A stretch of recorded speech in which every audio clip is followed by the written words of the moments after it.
Steven Correño with the legend, Ken Shamrock. How you feeling today, sir? Oh, I feel good, man. Really good. Real blessed. Yeah, no, definitely blessed, man. We're here for Smash Global, Smash for the Troops. What's it like, man, coming to, because you were, obviously the dog days of MMA, you know what I mean, to now where, you're in a tux, in the crowd, you know what I mean, and we're supporting a great cause now in the sport. Talk about that development, what that feels like. Yeah, it's awesome. I know through my career, you don't think about the times after or what you're going to be doing after. You're in the moment. You're trying to achieve something. You want to be the greatest fighter ever. All these thoughts in your mind about just being that world champion. Then when you get there, you want to make sure that you stay there. And so all your attention is paid on that. But then when you actually get to a point to where you start losing some fights, people start talking about retirement, and you're like, it went by fast. You're like, what do you mean retirement? I'm only such, oh, wait a minute. Yeah, I guess I am a little older. So it starts to set in. But once you accept the fact, I got to do something else in life. I can't continue to keep fighting.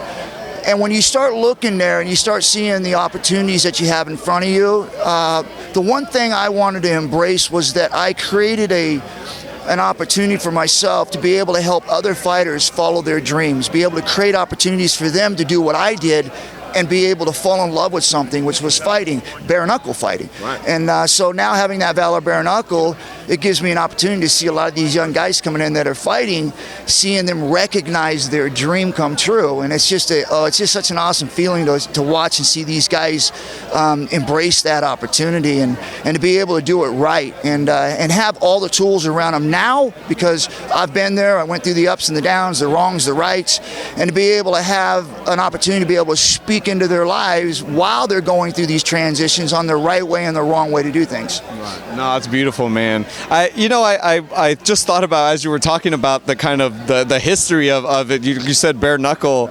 Do you, as kind of an old school guy, look at these new school guys like, man, you guys have it easy now? I don't, because there's a lot of ways you can look at it. When we did it, there was maybe 3-4 guys that you had to go through in your weight division, if that. Now, you look at top 20 guys. All of them are very world-class tough. And so really, I even say this all the time, whereas a lot of guys that you see have all this potential, and you're saying this guy's going to be great, and then, you look down the road a year later and you don't see him anymore, and you go, I wonder what happened to that guy. And it was because he got a knee injury or a shoulder injury or something that kept him from reaching that potential that he had because of an injury, because it's so tough right now that every fight these guys get into the ring with, there is no day off. So it is a really tough go in today's world. But I also flip it around and say, but when we did it too, there were really no rules. So there was a lot of stuff that could happen, and getting kicked in the face, hitting the back of the head. It was a lot more dangerous when it came to that too. So it's like apples and oranges. Right, that's a very good point. Let's talk a little fighting, man. Cowboy Cerrone's fighting, the man, Conor McGregor, in January. How does that fight play out? It's at 170 as well. It's hard to say, because anytime you see a guy like Conor McGregor, who is just pound for pound the best fighter in the world, is absolute amazing. He changed the game. I think you have to look at it and realize, has he lost a step? We don't know until he gets in there and fights, because what happened in his last fight, with Khabib, you're like, was it because he lost his step, or was it because Khabib was just that much better? So you won't know that until after you see him get in there and fight again.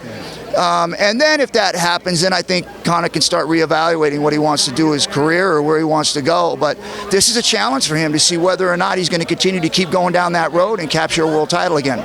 Right. It's difficult, right, when you kind of make that much money kind of that quickly. Well, what did Marvin Hagler say? It's hard to get up and train when you're sleeping in silk sheets. Well, and too, when you think about making that money, the whole thing for us fighters is that journey to climb the mountain. And because we hadn't reached the top of the mountain, our adrenaline and our desire was you couldn't stop it. It was just on fire. But once you reach the top of the mountain and you start making money, even though we try to keep that desire going, it's not the same thing anymore. It's like we've done it, we reached it. Now we've got to find other reasons to keep going hard like that and keep having a desire to do it again, to be great, to be the greatest ever. And that's where Conor has to dig real deep and go, I want to be known as the greatest ever. And that would give him another opportunity in his mind to be climbing that mountain again. And the big one, man, in April, you know, the man Khabib, you just mentioned his name, against Tony Ferguson. Man, hopefully it happens, right? Because it's the 5th time around. But if it does, how does that fight play out? Well, again, man, it's hard to say. But Khabib is just I mean, you look at his balance and his movement on the ground, he's just like a blanket. You just can't get him off you. He's tremendous takedowns. His stand-up, it could be improved on, but because his takedowns and his attacks are so relentless that he doesn't have to really use a whole lot of strikes at this point. But that's something that I think that if you look at him, that his team should be working on and making his hands very, very good, because he's going to get to a point to where he's going to cross somebody like Conor McGregor did with him, that's going to force him to fight where he doesn't want to be. So it'll be fun to see whether or not Ferguson can do that, because I think his best chances is to try to keep him on his feet and see whether or not he tries to get Khabib to go ahead and throw some hands with him and see where he goes from there. That'd be a fun fight. Yeah. Hope if Tony can do that, for sure. Who's the one fighter, boxing, MMA, whatever, that like Ken Shamrock is like, oh, he's fighting, I'm watching for sure? Well, you know, at this point in time, you know, because of the valor and because of the things that I'm doing with fighting, and I'm dealing with a lot of fighters, and you know, like I said, enjoying their eyes when they get in there and they get a fight and actually realize that they're falling in love with their dream, being able to get to do their dream. So that right there is exciting to me. So really following like I used to early on, I just don't get that opportunity. I do keep up with it. I do see who's fighting. I do see the results, and also, you know, like Conor McGregor and Khabib and some of their weaknesses and strengths, because I like to analyze different fights on where you think you can beat them or not beat them.